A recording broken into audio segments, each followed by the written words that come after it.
మీ తెలుగు నేస్తం Telugu stop app వెంటనే play store, app store లో డౌన్లోడ్ చేసుకోండి. ప్రతిక్షణం అన్ని తెలుగు వార్త విశేషాలతో పాటు మీ లోకల్ ప్రాంత వార్తలు కూడా సులభముగా తెలుసుకోండి. తాజాగా సావిత్రి క్లాసిక్స్ పుస్తకం లాంచ్ వేడుక హైదరాబాద్ లో మంగళవారం జరిగింది. ఈ కార్యక్రమానికి టాలీవుడ్ మెగాస్టార్ చిరంజీవి ముఖ్య అతిథిగా హాజరయ్యారు. ఈ వేడుకలో సావిత్రి కుమార్తె విజయ చాముండేశ్వరి, కుమారుడు సతీష్ కుమార్, నటీనటులు జయసుధ, బ్రహ్మానందం, తనికెళ్ల భరణి, మురళీ మోహన్, రచయిత పరుచూరి గోపాలకృష్ణ సైతం పాల్గొన్నారు. ఈ సందర్భంగా చిరంజీవి గురించి సావిత్రి కుమార్తె విజయ చాముండేశ్వరి గొప్పగా మాట్లాడారు. ఈ పుస్తకాన్ని చిరంజీవి గారి చేతుల మీదుగా లాంచ్ చేయడానికి కారణమేంటో కూడా ఆమె వివరించారు. ఈ సందర్భంగా చాముండేశ్వరి మాట్లాడుతూ, నేను ఫస్ట్ టైం చిరంజీవి గారి ఇంటికెళ్లినప్పుడు కర్ర సాయంతో మెట్లపై నుంచి కిందకి వచ్చారు. అయ్యో ఏమైంది కాలుకి అని అడిగితే డ్యాన్స్ లో కాలుకి కాస్త గాయం అయిందమ్మా, అంతే,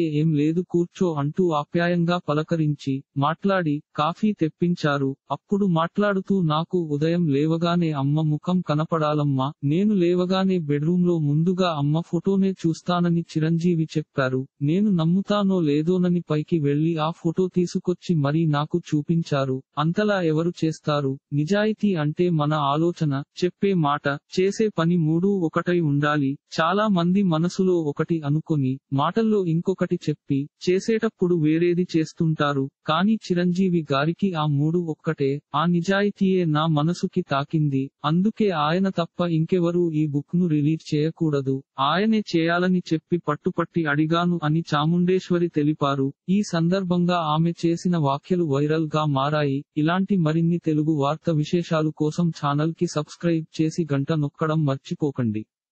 ఈ వీడియోని తోటి మిత్రులకి షేర్ చేయండి. మీ అభిప్రాయాన్ని కామెంట్ లో తెలపండి.